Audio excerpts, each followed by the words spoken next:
dalam Engkau kami bertumbuh. Kami diselamatkan dan diberikan kepercayaan untuk melayani Tuhan. Kami boleh hadir hari ini semua karena anugerah-Mu ya Tuhan. Kami boleh melayani semua karena Engkau juga yang mengubah kami ya Tuhan. Engkau menaruh di hati kami firman-Mu, sehingga itu menjadi senjata bagi kami untuk menaklukkan segala kuasa-kuasa kegelapan dan menangkan jiwa untuk hormat kemuliaan bagi nama-Mu ya Tuhan. Malam hari ini kami akan belajar bersama akan kebenaran firman-Mu. Mari tolonglah kami ya Tuhan, agar kami bersama-sama mengerti dan bisa menerapkannya di dalam kehidupan pelayanan kami masing-masing.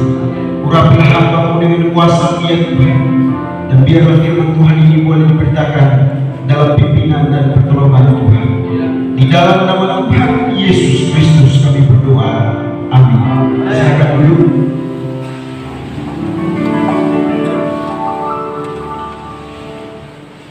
Shalom.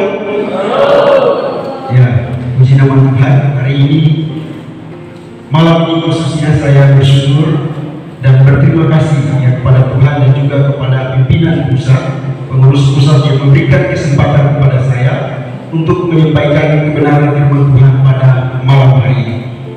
Rekan-rekan hamba Tuhan yang diberkati oleh Tuhan Yesus Kristus, pada kesempatan malam hari ini, mari kita membuka kitab kita di dalam kitab Filipi pasal yang ketiga, ayat pertama sampai ayat yang ke-16. Filipi pasal 3 ayat pertama sampai ayat yang ke-16. Kita bacanya secara bergantian. Saya membaca ayat pertama dan rekan-rekan hamba Tuhan membaca ayat yang kedua. Ayat 16 kita baca bersama-sama. Akhirnya saudara-saudaraku, bersukacitalah dalam Tuhan. Menuliskan hal ini lagi kepadamu tidaklah berat bagiku dan memberi kepastian kepadamu.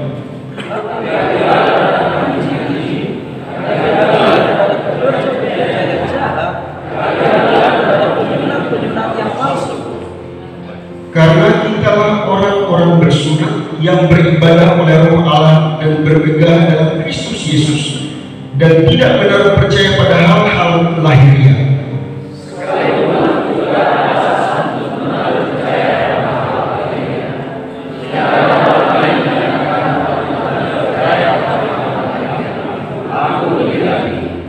Disunat pada hari ke-8 dari bangsa Israel, dari suku Benyamin, orang Ibrani asli, tentang pendirian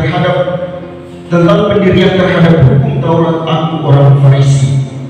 Dan kegiatan menganiaya jemaat, tentang melarang dalam mengikuti hukum Taurat aku tidak percaya. Tetapi apa yang dahulu merupakan keuntungan bagiku, sekarang kuanggap rugi karena Kristus. Segala sesuatu anggap rugi karena Kristus Yesus Tuhanku, lebih mulia daripada semuanya. Oleh karena Dia telah melepaskan sendiri dan menganggapnya sampah, supaya aku memperoleh Kristus. Dan berada dalam Dia bukan dengan kebenaranku sendiri karena mentaati hukum Taurat, melainkan dengan kebenaran karena kepercayaan kepada Kristus, yaitu kebenaran yang Allah anugerahkan berdasarkan kepercayaan. Yang berkati dalam pendidikan keselamatan-Nya dan kesempurnaan dalam penderitaannya, di mana aku menjadi serupa dengan Dia dalam kematiannya, supaya aku akhirnya beroleh kebangkitan dari antara orang mati.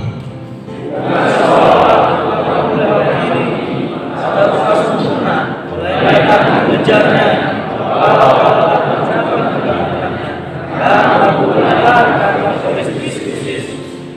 saudara-saudara, aku sendiri tidak menganggap bahwa aku telah menangkapnya, tetapi ini yang kulakukan. Aku melupakan apa yang telah di belakangku dan mengarahkan diri kepada apa yang di hadapanku.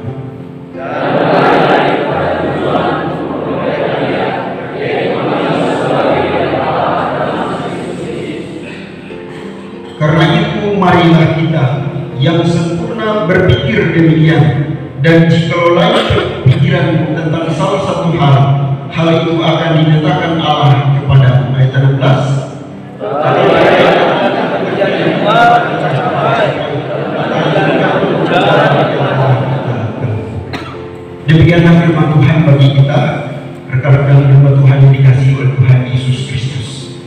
Pada malam hari ini, untuk kesempatan ini saya memberikan tema bagi kita semua, majukanlah pekerjaan Tuhan.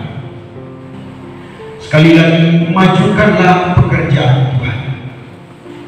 Kalau kita belajar bersama dari kisah tentang Paulus ini, maka kita akan mendapati bahwa Paulus memiliki kerinduan besar agar jemaat-jemaat yang dia layani bertumbuh dan mereka semakin hari semakin giat untuk memberitakan Injil, membawa jiwa-jiwa untuk datang mengenal Kristus. Sekilas kita belajar tentang siapa Paulus. Paulus adalah seorang yang luar biasa, memiliki pemahaman pendidikan yang sangat baik. Dia dididik dengan luar biasa oleh seorang guru yang bernama Gamaliel, kita tahu bersama. Dan di dalam arahan sang guru tersebut, dia mendapatkan pendidikan yang baik. Dia mendapatkan nasihat-nasihat terbaik, dan dia diarahkan untuk terus maju, ya, mencapai tujuan yang hendak dicapai. Jadi rekan-rekan yang dikasihi Tuhan, Paulus menerima semuanya itu. Sayang sekali, sebelum, ya, kalau kita belajar, dia sebelum mengenal Tuhan, sebelum bertobat, maka tujuannya sangatlah berbeda, motivasi dia sangatlah berbeda untuk memajukan pekerjaan Tuhan. Ada beberapa hal penting yang mesti atau harus kita ketahui bersama. Kalau kita mencermati atau melihat mengikuti dari bagian firman Tuhan ini, yang pertama adalah harus memiliki pengajaran yang benar. Rekan-rekan yang dikasihi oleh Tuhan kita Yesus Kristus, kita akan mulai melihat di dalam ayat yang pertama sampai ayat yang ke-6. Akhirnya saudara-saudara, bersukacitalah dalam Tuhan. Menuliskan hal ini lagi kepadamu tidaklah berat bagiku, dan memberi kepastian padamu. Kalau kita baca lanjutan ayat, mulai dari ayat yang pertama sampai ayat yang ke-6, kita mendapati di sana ada semua kekhawatiran yang dihadapi oleh Rasul Paulus. Dia melihat bahwa, ya, jemaat yang dia layani, jemaat yang ada di Filipi menghadapi situasi yang sulit, situasi di mana diperhadapkan dengan, ya, istilah di situ dikatakan anjing-anjing, ya, dikatakan oleh firman Tuhan, ya, ayat 2, hati-hatilah terhadap anjing-anjing. Rekan-rekan yang dikasihi Tuhan, bagian ini kalau kita pelajari menunjukkan tentang, ya, bagaimana kuasa-kuasa yang berupaya untuk menyerang, yang sudah siap siaga untuk menyerang orang-orang yang percaya.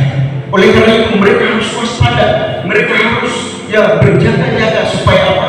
Jangan kalau, ya, serangan itu datang membuat mereka goyah, membuat mereka jatuh. Inilah yang diupayakan oleh Paulus supaya jemaat itu tetap waspada, dan ajaran itu disampaikan oleh Rasul Paulus. Jadi kita boleh belajar bahwa pengajaran itu penting. Kalau seseorang mau supaya memajukan pekerjaan Tuhan, maka pengajaran itu harus didahulukan. Tanpa pengajaran yang benar, maka akan sangat sulit seseorang untuk bertumbuh dalam iman yang benar. Saya selalu meyakini bahwa dengan pengajaran yang benar, iman pun akan kuat. Kita menaruh pengajaran di dalam hati kita karena kita menerimanya dari Tuhan. Amin. Kita menerima pengajaran itu dari Tuhan. Itulah sebabnya kita juga harus membagikannya, mengajarkannya. Paulus pun demikian. Setelah pertobatan yang dialami tatkala dalam perjalanan ke Damsik, maka di dalam pertobatan itu dia mengisi hidupnya dengan belajar sungguh-sungguh. Dia belajar dengan baik supaya apa? Dia juga bisa mengajar dengan baik. Karena orang bisa mengajar kalau dia sudah belajar duluan. Amin. Tidak mungkin bisa mengajar kalau tidak belajar. Paulus sudah belajar, ya, sehingga dia bisa mengajar. Dia bisa memberikan pengajaran-pengajaran, mengajarkan hal-hal yang benar. Belajar untuk mengembangkan diri di dalam pekerjaan. Semua kita harus belajar. Amin. Tatkala dalam pelayanan beberapa waktu lalu kita puasa di Ketemu Hulu Barat, ada seorang teman juga, dia sedang belajar bahasa Inggris untuk mengembangkan diri dalam pelayanan, karena itu penting Paulus belajar sungguh-sungguh juga untuk mengembangkan dirinya, sehingga dia bisa menjadi berkat. Dia bisa membawa banyak orang untuk datang kepada Tuhan dengan pengajaran yang baik. Kalau kita belajar dari 13 surat Paulus, ada begitu banyak doktrin yang diajarkan oleh Paulus, mulai dari asal, mulai dari dosa, keselamatan, mulai sampai pada parusia atau pengangkatan akhir zaman dan segala macam. Tentu ya dengan latar belakang pendidikan teologi kita dari sekolah yang berbeda, kampus yang berbeda-beda, mungkin kita memiliki pemahaman yang lain. Tetapi itu yang dicantumkan, itu yang ditulis oleh Paulus di dalam 13 suratnya di dalam perjanjian baru. Oleh karena itu sekali lagi pemahaman itu penting. Saya sampaikan ini kepada kita semua sebagai hamba Tuhan, agar kita tidak berhenti belajar. Amin. Kita sering menjumpai di pelayanan bahwa mengapa ada istilah yang sering mungkin atau mungkin pernah kita mendengar, makanan rohani di gereja tetangga lebih mantap. Ya, makanan rohani di gereja tetangga lebih baik. Nah, ya kita tidak bisa menyalahkan jemaat kita atau menjerat mereka dengan berupaya supaya mereka tidak pindah, mereka tidak pergi. Sementara kita tidak bisa memberikan makanan rohani yang baik. Dan makanan rohani yang baik yang kita bisa berikan itu harus dipelajari, itu harus didoakan sungguh-sungguh, itu harus dibumbui dengan baik, dipelajari dengan sungguh-sungguh. Amin. Paulus menawarkan itu kepada jemaat di sana. Pengajaran yang sehat, pengajaran yang baik. Kalau kita mulai berhenti belajar untuk mengembangkan diri kita, berhenti belajar untuk menyampaikan kebenaran firman Tuhan menurut Alkitab atau menurut kebenaran yang sesungguhnya, maka sedang kita melihat bahwa pelayanan kita sementara berjalan di depan tidak akan pernah maju. Mari kita cek diri kita hari ini, hamba Tuhan, Bapak Ibu, rekan-rekan hamba Tuhan, apakah saat ini pelayanan kita masih seperti ungkapan tadi, jemaat kita merindukan makan rohani di tempat lain? Bila itu kita dengar, maka kita harus evaluasi diri kita. Mungkin kita kurang mempersiapkannya, mungkin kita kurang mempelajari, sehingga mari kembali. Karena kalau di medan pelayanan lokasi tempat kita masing-masing melayani, mungkin dengan kesibukan kita, dengan akses atau mungkin dengan komunikasi yang terbatas, kita mungkin juga jaringan yang kurang, sehingga tidak kurang membuka lagi hanya mengharapkan firman Tuhan yang kita pegang ini, Alkitab kita. Mari kita belajar bersama, mengembangkan diri, belajar. Paulus melakukan itu, dan kita melihat bahwa dampaknya sangat luar biasa. Jemaat yang dia layani terus bertumbuh. Karena apa? Didasari pada pengajaran yang benar, doktrin yang benar. Kemudian yang kedua kalau kita belajar dari ayat 6 sampai ayat yang ke-9 tentang kegiatan aku penganiayaan jemaat, tentang kebenaran dalam mentaati hukum Taurat, aku tidak bercacat. Tetapi apa yang dahulu merupakan keuntungan bagiku, sekarang kuanggap rugi karena Kristus. Malahan segala sesuatu kuanggap rugi karena pengenalan akan Kristus Yesus Tuhanku lebih mulia daripada semuanya, dan seterusnya. Untuk memajukan pelayanan tidak hanya butuh pengajaran yang benar, tetapi harus ada kesaksian hidup yang benar. Paulus bergumul dengan masalah ini karena latar belakang dia yang sebelumnya penganiayaan jemaat, dan orang tahu siapa dia, sehingga tentu ini berimbas kepada pelayanan yang dia lakukan. Maka di dalam setiap apologetikanya atau pembelaannya, kalau kita baca di dalam Kisah Rasul 25 kita membaca di sana, dia berupaya semaksimal mungkin memberikan apologetika, memberikan pembelaannya kepada Agripa dan Festus dan beberapa orang, supaya mereka tahu bahwa benar dia ini sudah berubah. Mereka tahu bahwa dia ini melayani sungguh-sungguh, melayani Tuhan yang hidup dengan cara, dengan kesaksian hidup yang benar. Rekan-rekan Tuhan yang dikasihi oleh Tuhan Yesus Kristus, melalui firman Tuhan ini juga kita diajak untuk belajar harus kembali melihat diri kita. Apakah kita benar-benar menjadi pelayan Tuhan yang telah memajukan pekerjaan Tuhan yang dipercayakan kepada kita melalui pengurus pusat di tempat ini, melalui kesaksian hidup kita. Mengapa ini harus disampaikan? Karena ada juga banyak oknum-oknum pelayan-pelayan yang seperti firman Tuhan tadi, guru-guru palsu, diibaratkan seperti anjing-anjing, ya, dikatakan di sini, hati-hati. Rekan-rekan yang dikasihi oleh Tuhan kita Yesus Kristus, maka kesaksian ini kita penting. Kadang jemaat yang kita layani berkumpul dengan kita, ya, berkumpul dengan gembala. Mungkin pengurus pusat mendengar juga. Kalau datang ke PSKK menanyakan kepada pengurus gereja, seperti apa gembala di sini, bagaimana kesaksian hidupnya, bagaimana dia dengan hubungannya dengan jemaat yang dilayani. Mungkin bapak-bapak pernah menanyakan itu. Tidak sedikit yang mungkin bapak-bapak mendapatkan jawaban bahwa gembala kami begini dan begini. Di dalam kalangan kita sebagai hamba Tuhan, mari kita periksa diri kita. Apakah benar bahwa kita sudah memiliki kesaksian hidup yang benar? Paulus dia berkumpul dengan masalah ini, dan melalui firman Tuhan ini juga, mari kita belajar flashback, melihat kembali diri kita sebagai pelayan Tuhan. Apakah benar sungguh-sungguh kita sudah memiliki kesaksian yang baik dalam pelayanan kita? Sekali lagi, kalau kita baca di dalam ayat yang ke-6 sampai ayat yang ke-9, kita temukan di sana Paulus berupaya menyampaikannya bahwa dia sudah berubah, bahwa dia bukan lagi yang dulu, dia sudah ada hari ini, dia sudah ada pada saat itu karena Tuhan, dan kehidupan dia yang dulu dia sudah tinggalkan, dia sudah ada di dalam Kristus. Itulah sebabnya dia mengungkapkan bahwa nama sudah berlalu, yang baru sudah. Amin. Ya, itulah dia ungkapan-ungkapan Paulus. Orang yang ada di dalam Tuhan harus meninggalkan kejahatan. 2 Timotius 2 ayat yang ke-19. Jadi luar biasa, kesaksian hidupnya bukan lagi kesaksian yang hidup yang lama, tetapi kesaksian hidup yang memuliakan nama Tuhan. Mari kita belajar bersama sekali lagi. Milikilah kesaksian hidup yang benar.